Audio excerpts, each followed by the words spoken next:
Welcome to the Hockey Writers Maple Leafs Lounge, a weekly show from our Toronto Maple Leafs writing crew, bringing you the latest news, rumors, trades, player grades, prospects, and much more.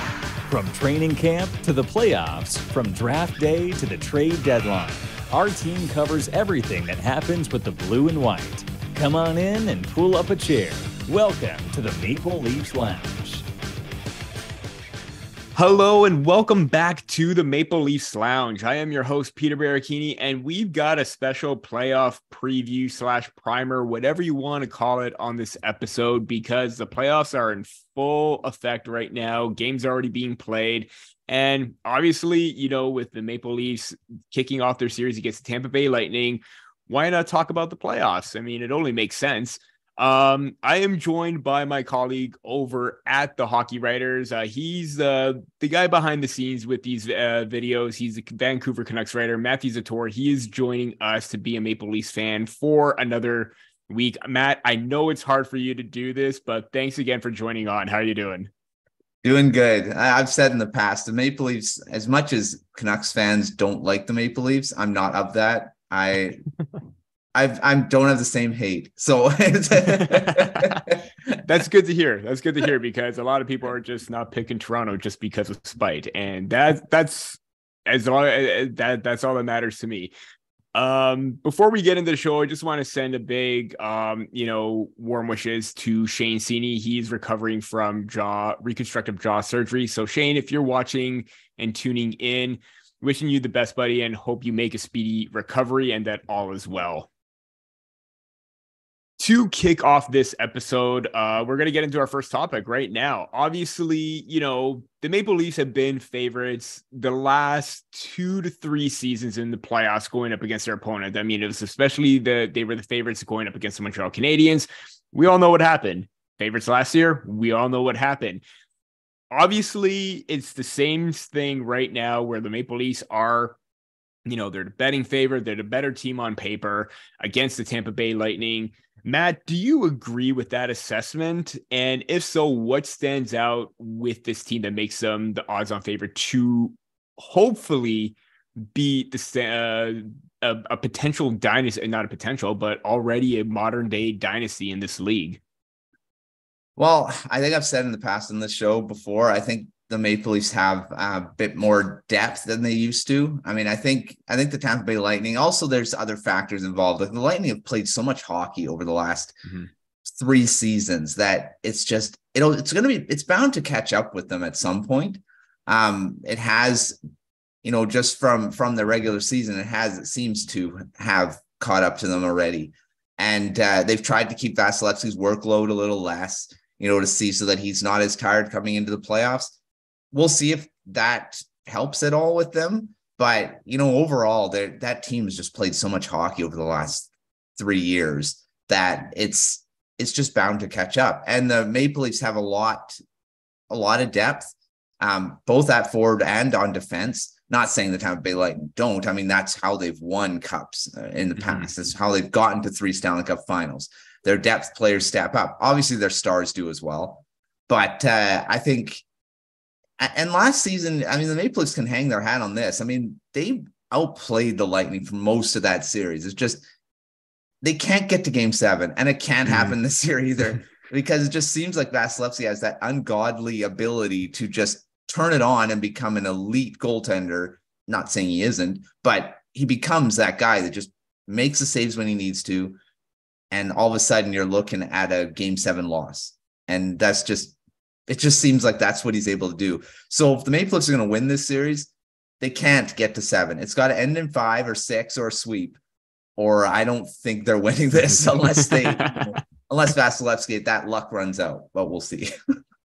Yeah, it seems like no matter what the situation is, Vasilevsky always thrives in the, you know, elimination stages of a series, and that's when he's at his best. But yeah, you mentioned that how the Maple Leafs compare to the Lightning in the games that they have played constantly throughout the last 3-4 seasons. I'm looking back at last season also as well, like even overall in the standings too, the Tampa Bay Lightning last season had a +54 goal differential.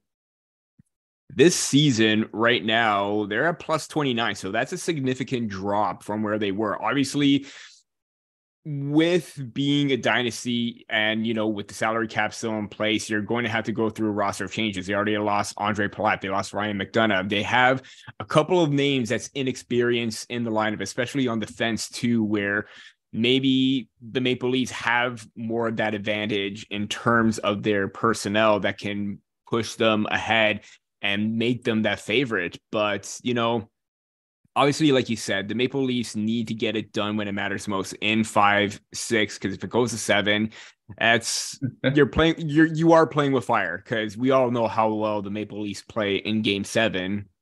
And that's a joke if you didn't realize that. But I do think that they are the favorites based on their overall record and their overall play. And even so, looking at the overall standings, the Tampa Bay Lightning, based off my math is correct, they are 13 points behind and 30 losses this season.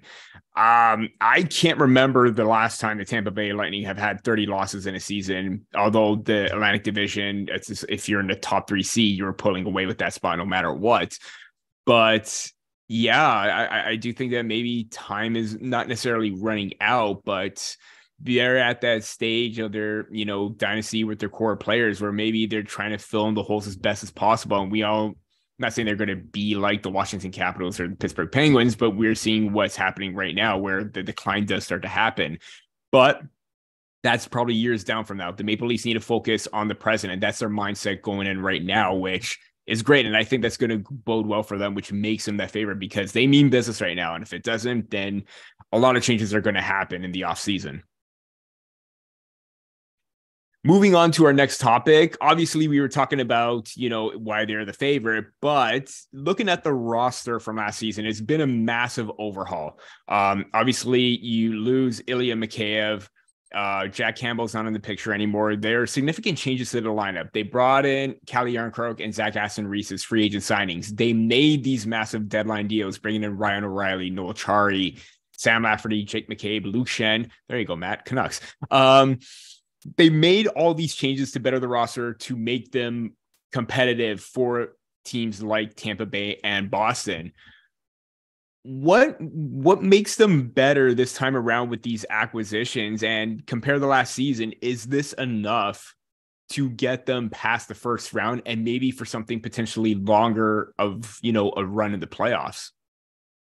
Well, I mean, a lot of their additions are playoff type additions. They're not guys that are like, okay, this is what we want to win in the regular season. We know the Maple Leafs can win in the regular season. They've done it how many years in a row? They're this, now that the Pittsburgh Penguins are done, their playoff streak, the Maple Leafs have one of the longest ones. So they've made the playoffs. That's a given. And it's once you get in the make the playoffs. And I think that's what Dubas focused on. All these acquisitions, you're looking at them, they're all guys that, McCabe doesn't have any playoff experience, but he is a guy that you would think would be a good in the playoffs of what his play style is. Ryan O'Reilly, Conn Smythe winner, we all know this, playoff performer. He knows what it takes to win a cup. So you're bringing a guy like that. You're bringing in like Zach Aston-Reese. He's got a bit of playoff experience. He also is a playoff type player. Jarnkrok, same thing. All these guys have similar attributes where they're playoff guys. And I think that's what Dubas went out and got. He's like, okay, we need guys that can push us over that part of the playoffs that seems like they can't get past the first round. He added those guys. And Luke Shen's another big example of this, a playoff guy. He's won 2 cups. He's a guy that's stepped in and performed. And I think he's going to have a bigger role this time than he was in Tampa Bay, because Tampa Bay, he was like that 7th guy. He'd come in when injuries happened. I think with the Maple Leafs, he's been playing in the top 4, and I think he's going to have a bigger role. So, there's just a common thread to all this. Dubas brought in guys that could potentially be difference makers in the playoffs. Absolutely. For me, it's the pedigree, especially for the players that they hold that standard to their overall play. We look how well Ryan O'Reilly and how well he composes himself during practice and during the game too. And, a little note, 11 points in 13 games with the Maple Leafs, probably just under a point per game. It probably would have been a little bit more had it not been for that broken finger. But, he is that type of playoff performer, like you mentioned, because he has that, Conn Smythe to his name. He's shown to win it. Noel Chari, even though he hasn't won a cup, he has been a factor for the Boston Bruins in the past. And, I remember very well how much of a pain he was to play against. He was kind of that Leaf killer where, he only shows up where it's the Maple Leafs and he always plays at his best. But then again, his overall play, that style, the ability to be physical, getting into the lanes, blocking shots, driving the middle of the net or middle of the ice, that's the type of player that you want in the playoffs too. And even just looking at their overall depth, that second line too, that was a big issue last season where you had John Tavares and I believe it was like Alex Kerfoot and Ilya Mikheyev as one second line. Now you have Tavares with O'Reilly. They can switch back and forth between the center position, but you have William Nylander playing to an elite level as a winger this season where he had 40 goals. That to me is a recipe for success if you have that type of depth in the top six. And obviously your role players are going to be huge in that aspect. And, again, they needed to be physical. That was the main thing, because I noticed that even last season, they were not physical or competitive and they got pushed around quite a bit. We saw in that final game against, or one of their final games against the Tampa Bay Lightning, that sort of precursor to what the series could hold. Maple Leafs didn't back down from anything. And that was kind of like a message being sent that, this is our time. We're going to end your dynasty here and now kind of thing. And that to me is what makes this team better. Their mentality, the mindset, and even at practice on Monday when Sheldon Keefe and the players were on the ice, they were determined. Usually they're, loose, they're having fun. They were that, but when the time got down to, get to work, they got to work. And I think they know what's at stake here, both from the ice, the on-ice product to management, because we know Kyle Dubas is on the hot seat as well. Everything is on the line, and this team is going to do everything that they can to show that they are better this time around. We've reached the halfway point of our show. This episode is brought to you by Hockeypedia. Have you ever been looking for details on a team's player list? Do you want to know the Maple Leafs Stanley Cup history? Let's hope that we could add 2023 to that list so we could stop hearing the 67 jokes. Who is in the 2015 Stanley Cup playoffs? What are the NHL awards and what's their history? If you're interested in these or any other hockey questions, make sure you check out and bookmark the Hockey Writers Hockeypedia page, an ever-growing collection of hockey resources that is invaluable to any fan looking for information. Look for a link in the show description below and dive in today. As we kick off the second half of our show with the series, it comes X Factors. It could be, obviously, Matt, I'm going to get you to pick one thing for the Maple Leafs. It could be a specific, a specific type of, or it could just be a player. It could be like a specific aspect, like power play, penalty kill, what have you, defense. What is your main X factor for the Maple Leafs in the series against Tampa? Well, for me, I think the most important X factor is goaltending. I mean, it's Ilya Samsonov.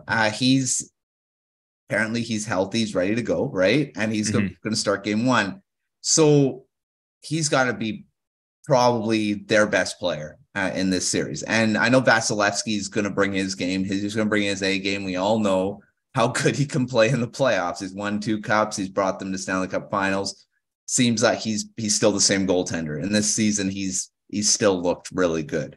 So I think Samsonov's got to be as good as him and at least match save for save, and maybe even have to be better. So, I mean, I think the team in front of him is really good. I mean, the defense is going to limit the chances, I think, but he's got to make the saves when he needs to, and he can't be the weak link. So, I mean, I think that's the biggest thing for me. Samsonov has to be one of the Maple Leafs' best players. You got to be talking about him in a good light after every game, rather than one where you're like, okay, that was the reason they lost.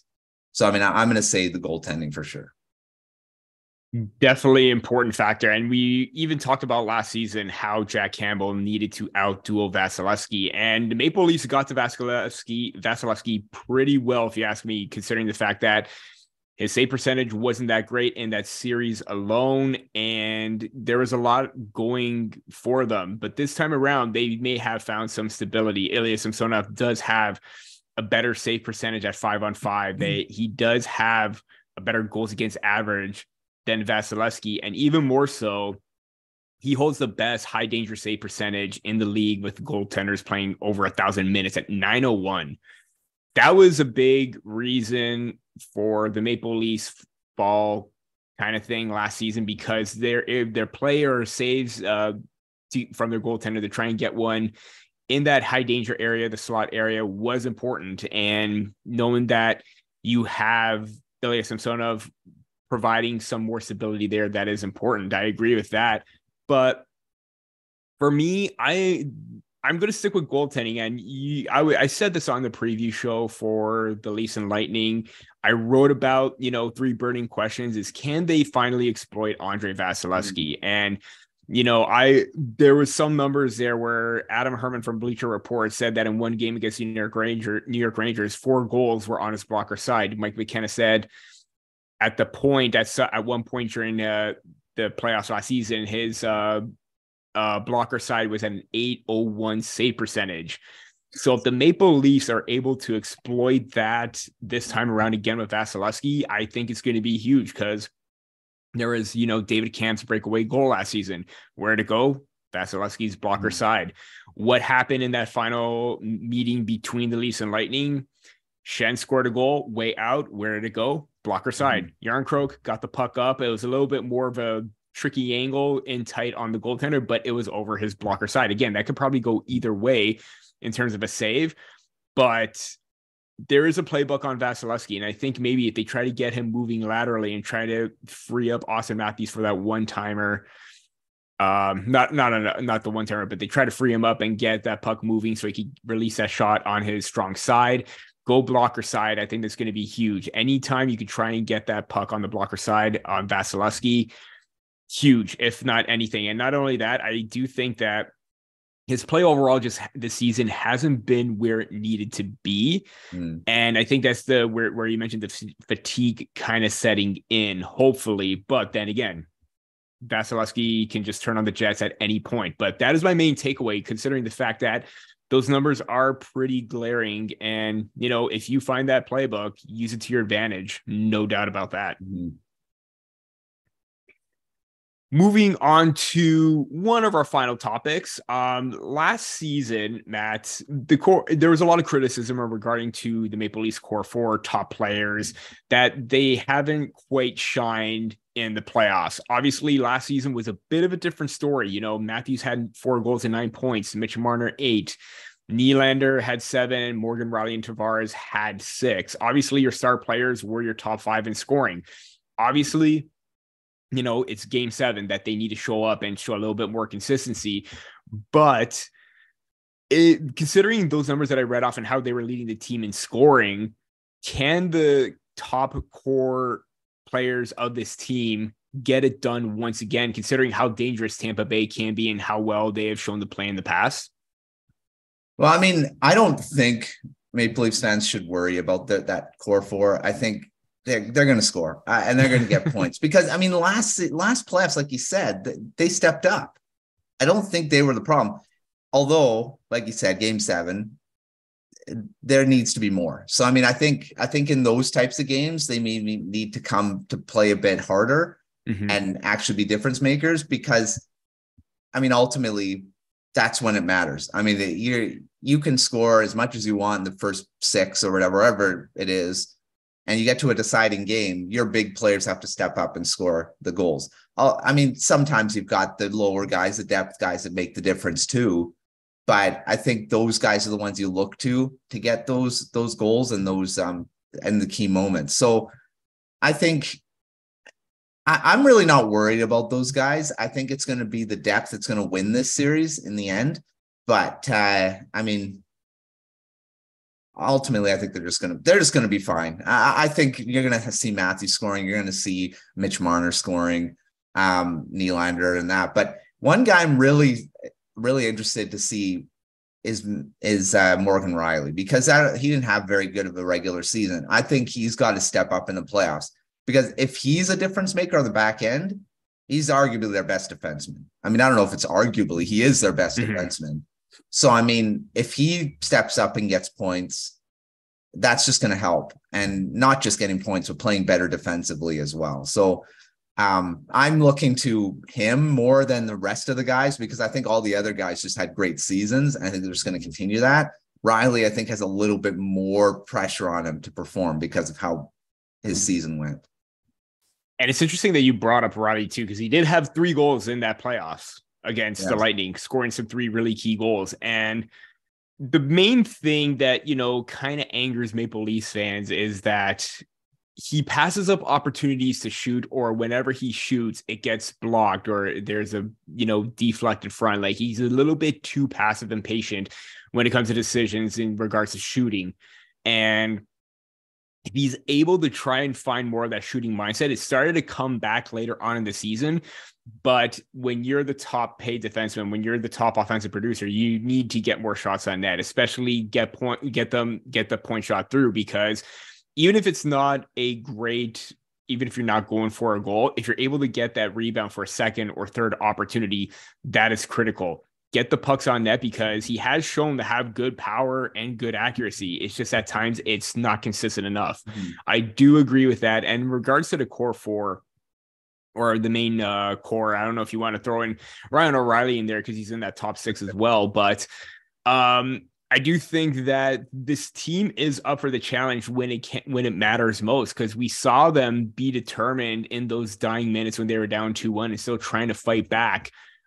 Even unfortunately, that goal against John Tavares got called back because of pick play by Justin Hall, even though we're seeing many more of those, and goals are standing because of that. But I digress. They have shown to elevate and at least produce, or at least try to show some or fight and show some momentum. And, we saw that with Tavares trying to, get that tying goal. Unfortunately, it was disallowed. We saw that with Matthew Zator. It's their heart is in it. It's just right now. Last season, it was a hot goaltender. Now that the Lightning have maybe taken a step back, now it's them to try and find that killer instinct and, just get it over with. Don't even worry about anything. Take it game by game. Don't even think about what can happen in the future. Go in with a killer mindset and execute. And I think that's going to be on their mindset right now, considering how well everyone, and even a healthy Austin Matthews right now, he has been battling something. So if he's able to maintain his health as he did down the stretch, look out, because the goals and the shots are going to come flying from him. That's for sure. To end off the show, Matt, we're just going to have a little fun here. On Twitter, there's a writer at the Leafs Nation. He goes by the name of Nick D'Souza, and every single year he goes and, he tries to have some fun by making some predictions where it comes to like series outcome, series MVP, pleasant surprise, and biggest disappointment for the series. I want to get your take on those 4. I want you to give your series outcome, series MVP, biggest pleasant surprise, and biggest disappointment. Then those pleasant surprises and disappointments can go for either the Maple Leafs or Lightning. So I just want to get your take on that. So series outcome, I'm going to say the Leafs are going to win this series in 6 games and close it out. It would be on the road. So they would close it out on the road. And so, yeah, that's my series outcome. Basically, biggest surprise, I'm going to say Wayne Simmons is going to play a big role in this series, even though he's not set to play game 1, right? Labeled as that 13th, 14th forward. Yeah. I think he's getting in this series. I think he's going to play a couple games and he's going to score a big goal. So there's a surprise. Biggest disappointment, I don't like saying this, but I'm going to say that Ryan O'Reilly doesn't have as big of an impact that everyone thinks he's going to have. So that's maybe a surprise and a disappointment.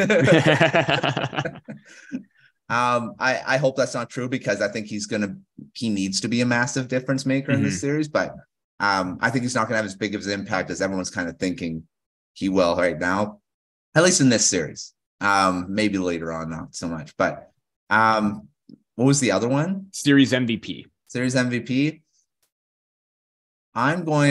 It's easy to say like Austin Matthews or something like that, but I'm going to say, you can say it. Don't worry. Yeah. But I'm going to go with a more underrated guy. I'm going to go with Noel Acciari as being the MVP in this one, because I think he's going to be a big part of this. And like, I'm sorry, I didn't mention him in the first one. We were talking about new acquisitions and stuff, and now I am. But I think he's going to be a massive MVP in this series because I think he's a missing factor that they didn't have in previous years. So Achari for me will be an MVP, maybe an underrated MVP, but MVP. Going off the board. I like it. I took part of that. I have a tweet out. I'm just going to read it off. Leafs in 6, series MVP Mitch Marner, because of how well he has played up until this point, and he was very consistent all season. Again, shy of 100 points. It's okay. He will get there at some point. Promise you that. You just mentioned him. My biggest pleasant surprise is going to be Noel Acciari for all the reasons that you said why he should be MVP. He brings that element that they've been lacking for quite some time. And, obviously depth players are going to be very important. I think I've said it before. I think my bold prediction is he's going to score a key goal at some point during the series. And my biggest disappointment, and I went the opposite route for this. I went to the Tampa Bay Lightning and I said Victor Hedman. Mainly because, and I know I'm probably going to get a lot of flack for this, but Victor Hedman did not have the season where, that we thought that he would. I thought he was very inconsistent. Maybe fatigue is starting to set in, but when you're looking at the player stats, obviously when you see their team, you think, he's going to be up there with Braden Point, Kucherov, Stamkos, what have you, but he was way down on the list. I mean, he played 76 games. He did miss a few, but 40 points in 76 games. Mikhail Sergachev had 14 more points in him this season, which obviously you don't want to look too much into it because you're not going to say that Mikhail Sergachev is going to be your best defenseman right now, but he is a key part of that team. But if you're kind of similar to what Morgan Riley had this season, kind of like a down year, if your best defenseman isn't playing as well, then that may be a little bit of a factor going in. And even so, I thought I saw some, bad defensive lapses in decision-making in that game against the Leafs in that final one with the Lightning. So who knows? That was just what I saw. And maybe, again, kind of like Vasilevsky, kind of like this whole team, is Victor Hedman out of gas? We will see.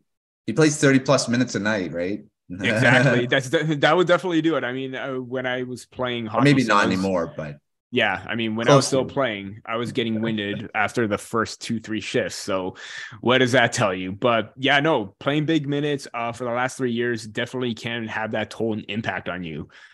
He's still averaging 23 minutes a night, down from last year. Last season is 25. So it's a little bit less, but still a little bit less. But yeah, still playing key minutes for them. Again, maybe the production isn't quite there, but we'll see what happens for the Lightning and for the Leafs, because this is definitely shaping up to be one excellent series. That is for sure. Yeah.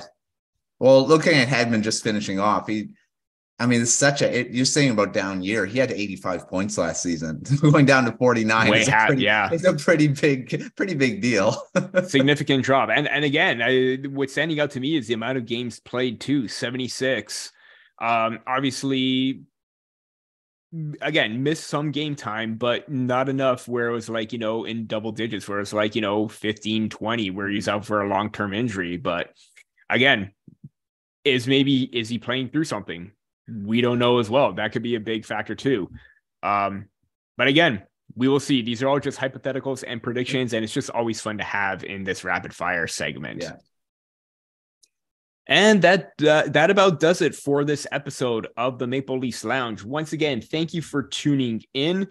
Be sure to check out our sponsor, Hockeypedia. There's going to be a link in the show description below. And that is all that we have. The playoffs are in full swing right now. The Maple Leafs, Tampa Bay Lightning. Who have you got to win? Who are some of your favorite standouts? Are you going to take part in our questions for the rapid fire series outcome, MVP, surprise, biggest disappointment? Have your say in the comment section. But for that, it's game time. Puck drop is about to start, and we will be ready for that. We will be back next week to dissect some of the games that have happened for the Maple Leafs. For Matthew Zator, I am Peter Baracchini, and we will see you next time on the Maple Leafs Lounge.